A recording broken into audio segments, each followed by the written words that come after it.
Tim, welcome to the podcast. I am so excited to talk to you, not only because you're a very dynamic and interesting guy, but also because we've known each other from Dubai, and we were just chatting right before this, and we haven't seen each other in like probably 3-4 years, how time flies. But I'm always get excited when I get to reconnect with people from Dubai, and it's always been such an impact on my life. So it's good to have you here. No, pleased to be here, and likewise, great to catch up. It's been too long. Yeah. So listen, to give an audience a little bit of context about who is Tim, tell us a little bit about your career story. You know, where'd you come from, where you are today, and what is it that you're doing? Yeah, sure. So my career's been pretty varied, to be honest. Started back in 2001, I think 2002, after I graduated from university in the UK. Didn't really know what I wanted to do other than pursue a career in construction real estate. I was quite a creative type of person. I was interested in that kind of stuff. My grandfather was an engineer, so I just thought it was kind of a natural route for me. Started off as a quantity surveyor. I'm not expecting many people to understand or know what that is. It's essentially someone who acts as kind of an accountant and a lawyer, protects the client's interests for a major capital project program. Learned the tools of the trade in London. Spent 6-7 years in London before I then thought, let's pursue the next challenge. And the next challenge for me was moving way outside of my comfort zone, moving from the UK to the UAE. Landed in Dubai. I think, like a lot of people, landed in Dubai thinking, I will do a couple of years here, use it as a springboard to go somewhere else, or maybe even go back to the UK. Some valuable overseas experience. And at that time, as you're probably aware, 2008, January, Dubai was booming. They couldn't get enough people into the city. The metro was being built. Burj Khalifa was half constructed. You know, there were endless projects and programs. It seemed the city was just, you know, growing at an unprecedented rate, and then it all came to a grinding halt. It was the global recession, the financial crisis that I think really started to impact Dubai probably in around October, November. Ironically, it was around the same time that the Palm Jumeirah was opened with this massive firework display. And for someone who was in his late 20s, the prospect of losing my job became really real. The UK was already experiencing, they were probably 2 or 3 months ahead of where the UAE were in terms of the real impact on the economy. So, you know, I had very limited chances and opportunities to find a job back in the UK. So eventually, when I was handed my notice, which was in around March of April 2009, I panicked a little bit, if I'm honest. You know, did a massive search, looked at opportunities outside of the industry, but eventually stumbled across an opportunity for a small UK company in Doha. So moved over to Qatar in May 2009. And really, I think that was a pivotal moment for me in my own career.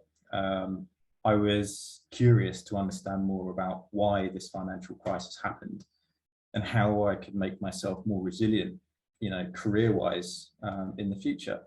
And Elena, that's where you and I think, first got introduced, because that's when I enrolled on the MBA program at Manchester Business School. And, you know, took the MBA, completed it in just over 3 years. Fantastic course, learned a great deal. I think probably the most valuable element of that course was the network and the community that I suddenly became a part of, and still am, and still, you know, leveraging. And that opened so many doors for me. You know, it gave me so many opportunities in terms of where I could take my career. I then transitioned more into sort of strategic client side roles. I took a job back in Dubai, having worked on the World Cup program in Doha for a couple of years. Worked for a major real estate developer with a huge pipeline in Dubai between 2014 and 2017. I think I can mention the name, can't I? It was Miras. So I worked for Miras for 3 years. Then I thought I'd take take my career in a different direction, go into consultancy. I now work for Arcadis, and I was digital transformation lead for the Middle East region. So again, an incredibly interesting role, looking at how organizations needed to accelerate their evolution, become more relevant in terms of employing digital technologies. And in the midst of all that, the pandemic hit. And I think what the pandemic has done is just really shine a light on business resiliency, digital transformation. And I think more personal to me over the course of the last year or two, employee resiliency as well. And how important it is for companies and organizations to take a closer look at what creates an inclusive environment, an environment in which employees feel comfortable and are able to carry out their work effectively. And I guess that's what we're going to be talking more about today. Yeah. Hey, you, thanks for watching. If you're enjoying this episode, make sure to share it with friends and family who might find it interesting. Make sure to hit the subscribe button as well to stay up to date on weekly new videos that are going to be coming out with some awesome guests that I bring on. And if you have any questions, use the comment section to ask me questions, to interact. I look forward to talking to you. Yeah, so what's interesting is that what sparked this conversation is that you were of course doing some activities on social media when it comes to mental health, and you're going to tell us all about Mind and some of the things that you're doing. And I didn't know this about you, in fact, that one, you are an avid runner, which I'm very envious, because when I watch you run, I didn't know this about myself up until about a year or two ago. Don't worry. I need tips, but that's one thing that I knew you were an active guy, but I never knew you had a story when it comes to running, and there was a whole story with your father as well, which I would love for you to share. But then furthermore, to actually not only do it for the sake of just raising funds for a great organization, but also applying this in your work as well, in terms of how can you as a leader really help individuals practice better mental health in organizations, but also as an organization, what is the responsibility? And I would love to dig a little bit deeper into that. But absolutely. First of all, let me ask you, what sparked this thought? Out of all the initiatives out there in the world, why mental health? Why does it matter to you? What's the story there? Yeah, I think everyone has their own story in regard to mental health. Some are more willing to come forward with their own story than others, and that's absolutely fine. I think for me, the major part of my story came from the distance that was almost enforced between my son and I. So I have a 10-year-old son, and my previous marriage came to an end, unfortunately. And what that meant ultimately was my ex-wife moved back to the UK, and my son moved with her, and that was in July 2019. So pre-pandemic. It was hard. It was a shock, but it became manageable after a while. My son and I began to sort of reconcile in our own minds about how a long distance relationship would work. I was taking regular trips back to the UK. My job afforded me to do that, so I was incredibly fortunate. And that we kind of got into a bit of a routine. It was workable. It wasn't perfect, but we could deal with that. And then, of course, February, March 2020. That's when the impacts of the pandemic really hit home for so many people. I'm not saying that my own story is any worse than any other people. There's people out there with horrible stories about losing relatives and not being able to see them in their final days. Horrible.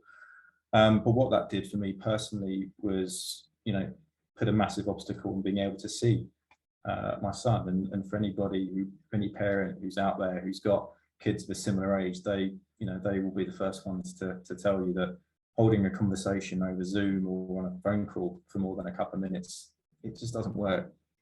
Kids of that age, they don't have the attention span, and it's incredibly tough for them emotionally. So, we tried our best through that period.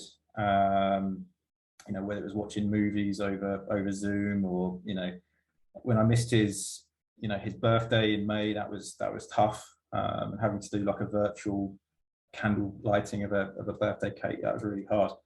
And we did that for 10 months. There was eventually an opportunity to go back to the UK.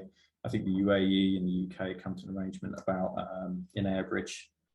So I jumped on a plane, thinking that I'd have about 3 weeks with him to make up for lost time over the December period.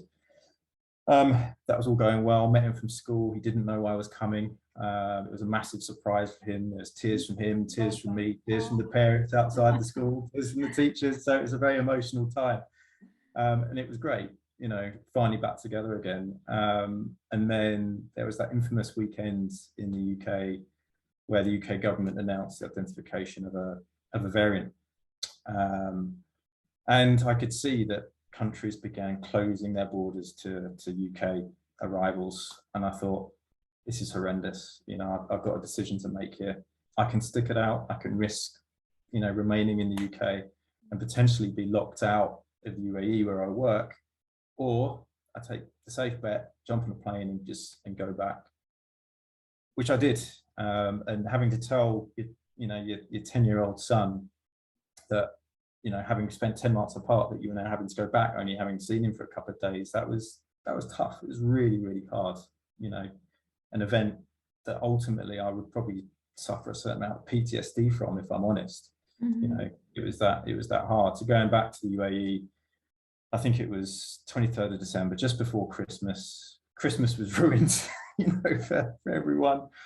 Got back, and then in the new year, you know, the vaccination program had just started, but no one really knew at that time how long it was going to be before any form of normality, you know, came back, whether we were able to get back on planes again. And then the UAE got put on the UK red list, which was just, so that option to go back literally was just cut off. Yeah. Eventually, I managed to get back to the UK in the middle of April and stay in one of the infamous quarantine hotels. So I had 11 days of incarceration on behalf of the UK government, which was great. But I got through it because I knew that something awesome was going to happen at the end. I just loaded myself up with work, kept myself busy, it was okay. Unfortunately, I completely neglected my diet. I was eating rubbish from Deliveroo every night, couldn't stomach the hotel foods. So in many ways, you know, my mental well-being was taking a bit of a bashing. My physical well-being was being damaged as well. Came out of that, spent some good time with Toby, my son, you know, which was good. Then went back to the UK, went back to the UAE after that, and kind of had a bit of a debrief with myself, actually, looked back over the last couple of months, you know, looked at the fact that I've neglected my physical health, and exercise had always been very important to me, and started to feel, started to really, live the effects of the legacy, really, of the traumatic period that, that we'd both been through. And I thought, I've got to stop the cycle here somehow. So taking something that, as I said, was very important to me, exercise, realizing that my mental health wasn't in a good place, I embarked on running. I started running, as Forrest Gump would say, and I didn't really stop. I looked at my diet. I consulted a few people in terms of, what would make for a healthy diet, and got into a really good pattern. Gradually started setting myself small but achievable goals in terms of my running. So, start with a 5K uninterrupted run, move on to longer distances, and then I spotted the opportunity to run a half marathon at the end of last year. So I aimed for that. Surprised myself at the time that I got, and I kind of realized that actually I've got myself into such a rhythm and a pattern that I may as well just keep this going, right? All the training that I'd been through and the extent of the running that I've been doing, why not just turn that into something bigger, an initiative that I could, use in order to raise, mental health awareness, or awareness around mental health, to try to start breaking the stigma. Not that I'm saying, the stigma is bad as it used to be, but we've still got a way to go. And also promote the benefits of a healthy lifestyle as well. So bundled all that up into an initiative of running the length of Great Britain in just over 9 months, under the banner of the virtual 2021 virtual run challenge, and yeah, start promoting it on social media channels, getting support of my employer, and creating a network with yourself, with one of the members like yourself, Elena. So yeah, it's been quite a journey, but I feel that if you're able to tell a story, it becomes far more effective. People start resonating with their own way, and they, you might get a spark in some people, and if I can just make a difference to just a handful of people, that's enough for me. Yeah, that's a beautiful story. I love it. There's so much purpose and meaning to it, and I think it does relate. I mean, I think all of us have gone through their own challenges, whether pandemic, pre, post, etc., and to tie it into a purpose and to be able to share what kind of worked for you, I think it's brilliant. And personally, I'm a huge fan of anybody who's promoting these sort of things, not only because Western business is about that, but also on a personal level. I think that there's a big connection, of course, as we know, between mind and body. And like you said, when your mental well-being, when physical well-being, it's so connected. It's not one or the other. So I think it's awesome. How long is the run? I remember you posted it, but I forgot what it is. How long is it? Yeah, so the run started on the 1st of January this year, New Year's Day. I did the first part of it with my son, actually, much to his disgust. The total run is 874 miles. Wow. In kilometers, that's around 1,400 kilometers. As I say, just set to run it just over in 9 months. Want to finish it on the 10th of October, which is actually World Mental Health Awareness Day. The idea being is that I want to run the final few legs actually in Scotland, at the tip of Great Britain, and be there in person, just to add to the promotion of it, and to drive more awareness. So yeah, it's a run commitment of around 35 to 40 kilometers a week. I do that both on the treadmill and out and about in Abu Dhabi and UAE. I'm actually running at Expo this weekend. So I'm in an Expo 2020 10K run. Nice. So my partner's joining me with that. So yeah, we're just trying to, have a bit of fun with it. Enter as many different events as we can. Generate this network. Get this community going. So yeah, it's been enjoyable so far. But yeah, we're not even 3 weeks in yet, so early days. Well, listen, just rest, recover appropriately, stretch, etc. Don't hurt yourself, and I think you'll be good. But listen, I want to dig a little bit deeper into this. So it's a beautiful initiative, and I think that there's a lot of learning that's going to come out of this. And I think that if people who want to join you in the virtual runs, I'm definitely going to be one of them. We just need to figure out the time difference, figure out how to do it. I want to do it. But another thing is, let's look at it on a larger scale. So something we were talking about before we start recording. So when it comes to mental well-being, it's not just the responsibility of the individual, perhaps, or the organization, or even the way we live our lives. So you mentioned there's kind of like a triangle. You have the home environment, the individual, and the organization. So when it comes to mental well-being, what is it that each of these little pillars can do? So if you're at home, for example, how can you, as an individual at home, and then as an individual in an organization, can really drive forward and making sure you're taking care of yourself? Yeah, no, absolutely. I think, as you say, there's different environments that we need to tackle, in terms of creating the right environment for our own mental well-being. It's at work, it's at home, but I think it's also in the community as well. And maybe the community is the one that's often disregarded in many ways. Look, I think there's lots and lots of things that employers can do to help employee well-being, and there's lots of resources and toolkits out there, and maybe we come back to that in a minute.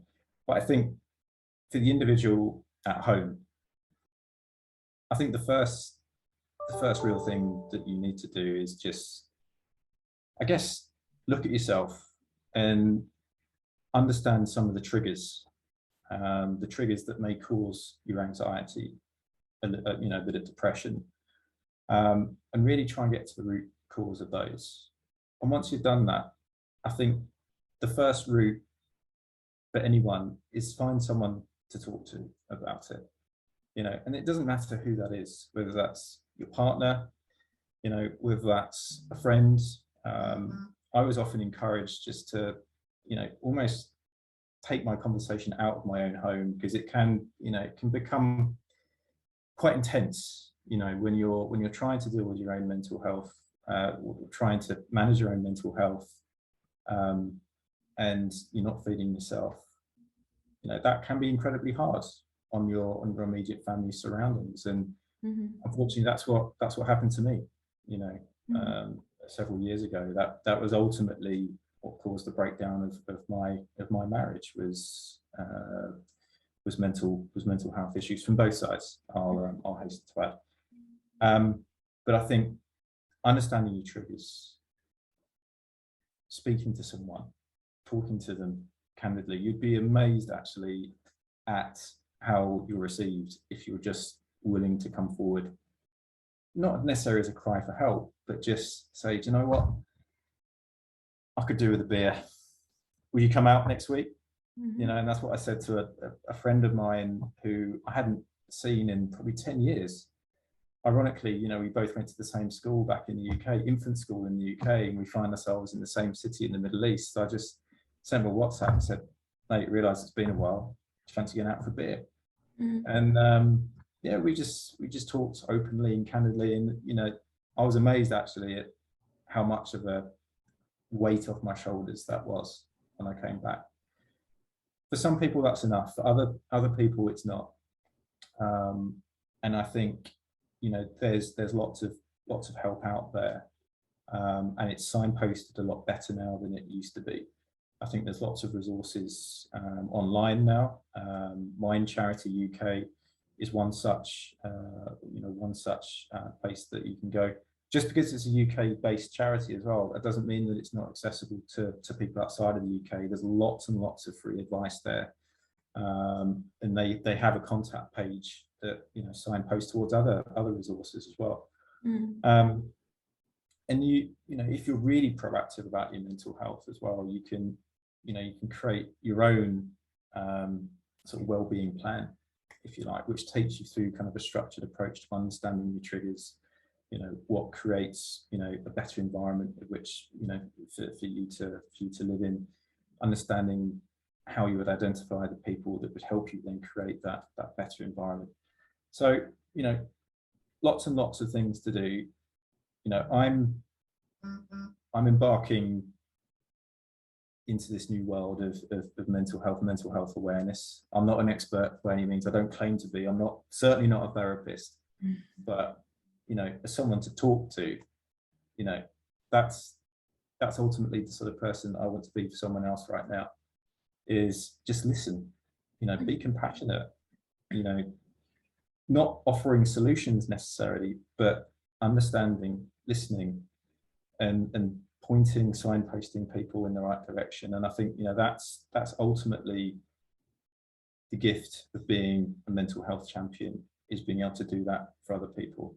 And that in itself helps me actually with my own mental health well-being. Yeah, and so I mean, what I'm hearing you say is that essentially it's just about being open and vulnerable. And I agree. I think when you show that vulnerability, you'd be surprised how many people feel a similar way, how many people are there for you. And often we forget that, because this little voice in our head tells us, well, maybe we're a burden to somebody, or why, I don't want to be this negative person and to share what's happening with me. And you realize all of us are dealing with things, and you realize that when you open up, it allows the other person to also open up. And in fact, if it's especially people like your friends or your network, it's a privilege for them to feel like, wow, this person trusts me enough to be vulnerable with me. So it actually makes them feel good. So it's a win-win for both sides. And it's just about, like you said, it's you don't need to be an expert in this area. It comes down to trying different things that work for you, creating systems and processes that work for you. And I think, you know, some of the things that you're sharing is also brilliant, because again, it might work for somebody else.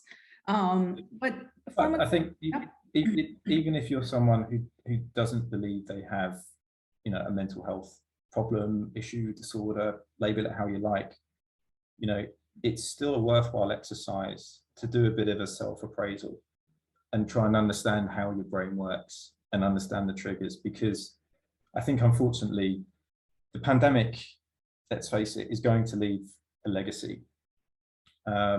Yes, it could have a positive impact in terms of the way we work and how we work, you know, and the opportunities that are beginning to open up there. But, you know, in terms of mental well-being, there's a lot of people that have just struggled their way through this, but put on a really brave face. And I admire them, don't get me wrong. I think, you know, I look at my own family in the UK and look at some of the things they've had to deal with. You know, I've got a sister who's a teacher, whose husband's a teacher. They've got 3 young kids in a small house, homeschool.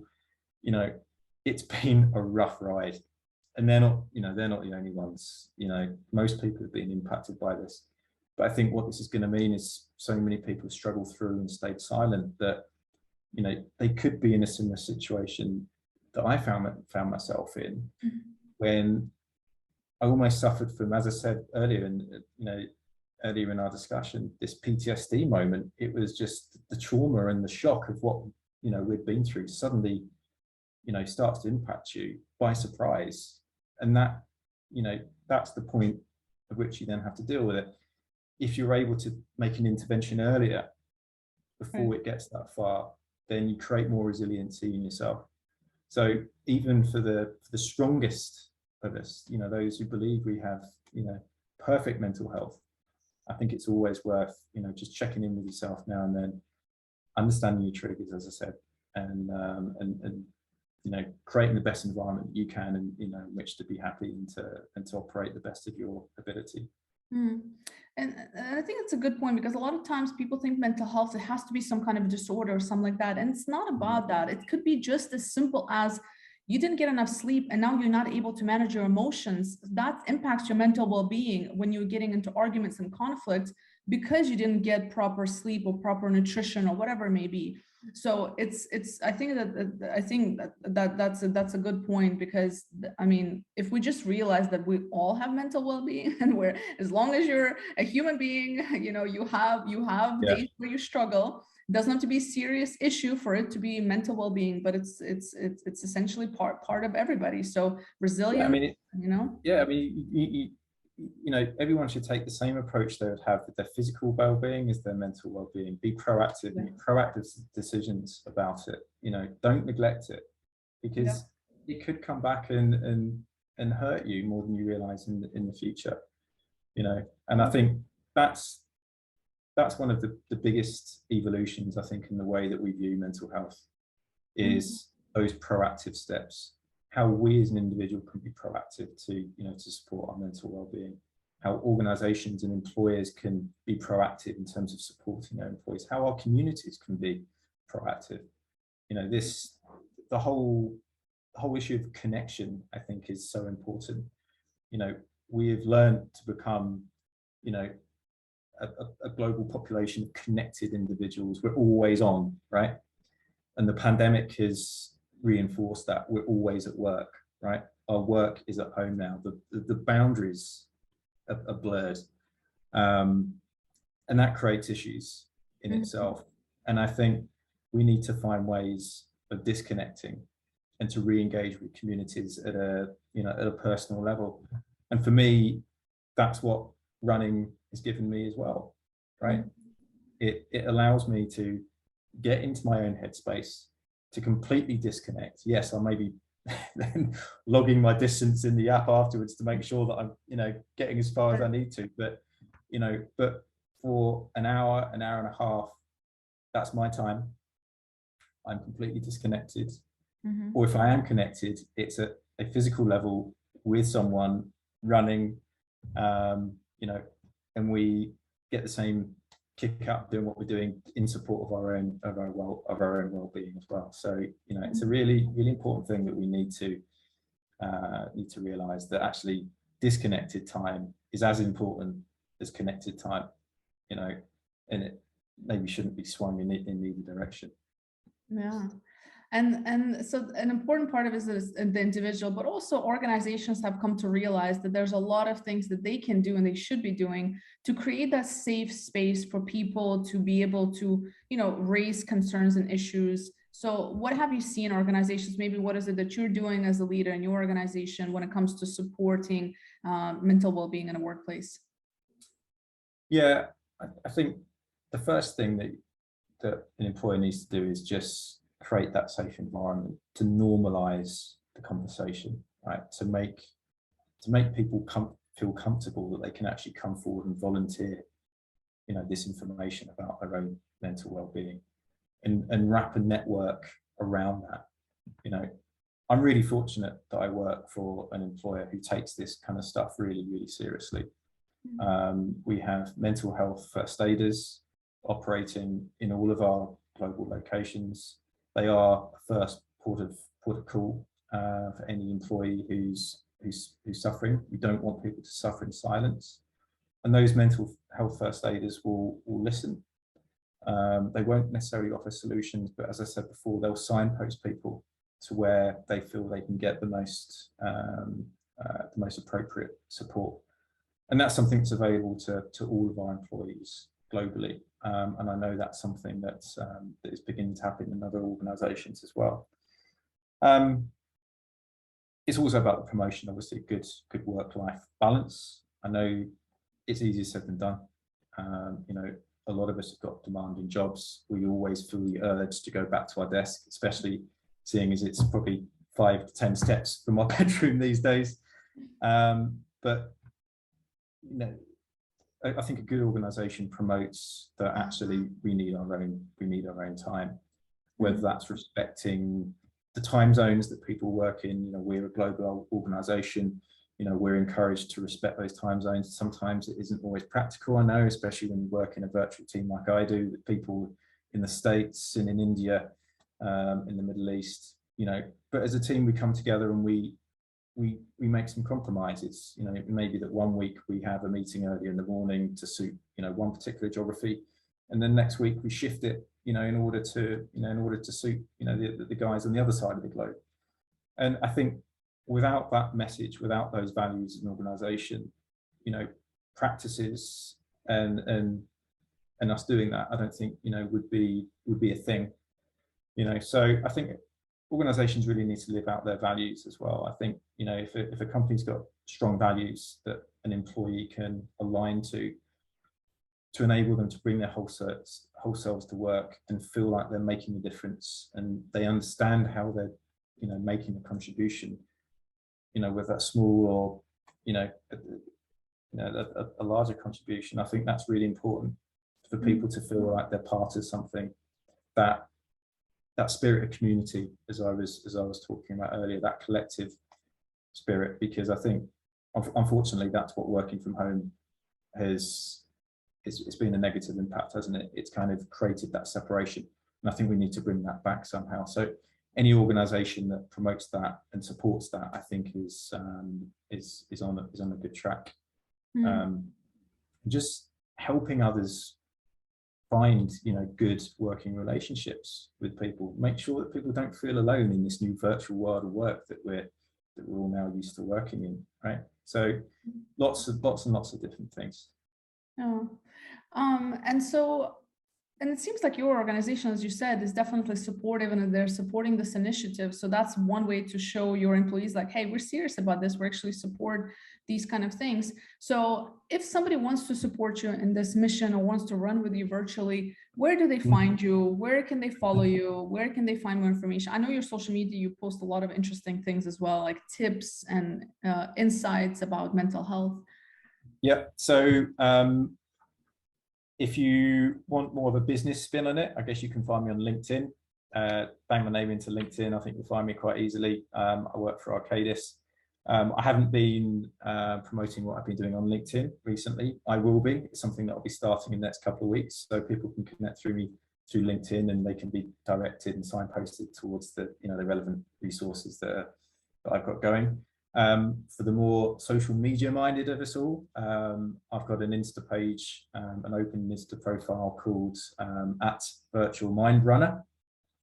So you can go on there, and it's kind of a light-hearted attempt at me trying to, promote what I'm doing and, raise mental health awareness. Pictures of me and my son and the family dog running on New Year's Day was one of our first posts. You'll see updates of where I am on the Great Britain map. So I would suggest Instagram is probably a good start. LinkedIn, there'll be more awareness created within a business context. Actually, Insta is more the socially looking at it through a social and community context. Sounds good, and we'll definitely make sure to share the links accordingly. So, a final question for you that I ask all of my audience, all of my guests, is: if you had a magic wand, and maybe it's in particular as it relates to mental health or anything else, if you had a magic wand, what would you like to see happen? Wow, what a question! I think the first one would be maybe fast forward me to the 10th of October, so I can get this done.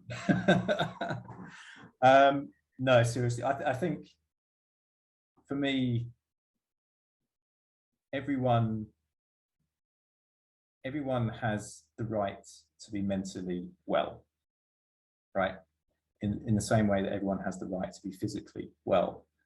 And I think for me, in a perfect world, it would be that there was no stigma surrounding mental health, that anybody could speak from the heart, know exactly where to go in terms of getting the resources they need in order to help themselves, and really to make people feel empowered that they can do this, and that they have a community out there that's willing and able and accessible. I think that would ultimately be the vision for the future. If this run takes us 1 inch closer to that, I'm a happy man.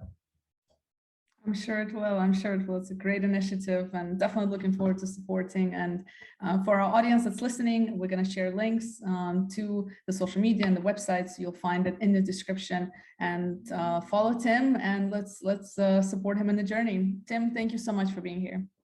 No problem. Thank you very much for having me.